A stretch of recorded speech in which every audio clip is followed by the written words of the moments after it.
Hello बच्चों, आइए इस प्रश्न को पढ़ते हैं। एक वर्नियर कैलिपर से एक ठोस की लंबाई 7.5 सेंटीमीटर मापी जाती है।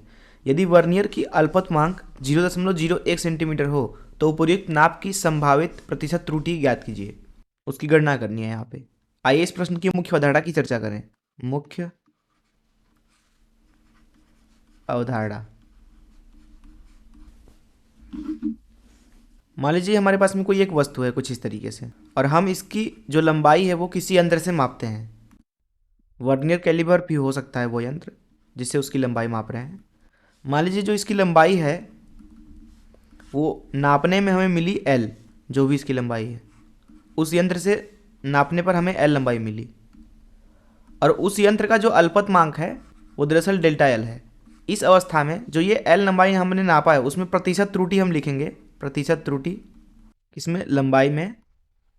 लंबाई में ये लिखा जाएगा डेल्टा एल भागे एल गुणे 100 के बराबर। समझते हैं क्यों? देखिए, जो ये प्रतिशत त्रुटि मैं बोल रहा हूँ इसका मतलब है अधिकतम कितना त्रुटि हो सकता है, कितना प्रतिशत। अब जो अल्पतमांक है इस लंबाई में अधिक से अधिक अल्पतमांक के बराबर ही त्रुटि हो सकती है, इसलिए यहाँ पे इसको यार इस तरीके से लिखा। डेल्टा एल की जगह पे हमने यंत्र के अल्पतमांक को इस तरीके से रख सकते हैं अधिकतम त्रुटि के लिए। तो इस मुख्य उदाहरण का इस्तेमाल करके चलिए प्रश्न को हल करते हैं। यहाँ पर इस प्रश्न में हमसे बोला जा रहा है कि वर्नियर कैलिपर से एक ठोस की लंबाई 7.50 सेंटीमीटर मापी जाती है। तो जो लंबाई मापी गई है किसी एक वस्तु की वह है 7.50 सेंटीमीटर। ठीक है। बोला जा रहा है वर्नियर की जो अल्पतमांक है वो 0.01 सेंटीमीटर है। तो अल्पतमांक मतलब इस एल में अधिकतम त्रुटि कितनी हो सकती है, वह है 0.01 सेंटीमीटर। बोला जा रहा है कि उपयुक्त नाप की संभावित प्रतिशत त्रुटि निकालिए। तो प्रतिशत त्रुटि लिखेंगे। प्रतिशत त्रुटि किसमें? लंबाई एल को नापने में, वो है डेल्टा एल भागे एल गुणे 100।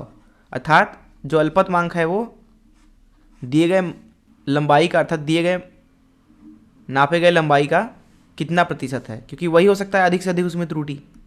तो ये है डेल्टा एल जो कि है 0.01 भागे एल जो कि है 7.50 गुणे 100। ये मिलेगा आपको 1/7.5, जिसको हल करने पे आपको प्रतिशत त्रुटि का मान मिल रहा है। प्रतिशत त्रुटि बराबर 0.133। और ये प्रतिशत त्रुटि है तो इसका कोई मात्रक नहीं है। इतना प्रतिशत त्रुटि जो वर्नियर कैलिपर ने नापा है उसमें अधिक से अधिक हो सकती है। यही हो जाएगा इस प्रश्न का उत्तर। मैं आशा करता हूँ कि आपको इस प्रश्न का हल जरूर समझ में आया होगा। धन्यवाद।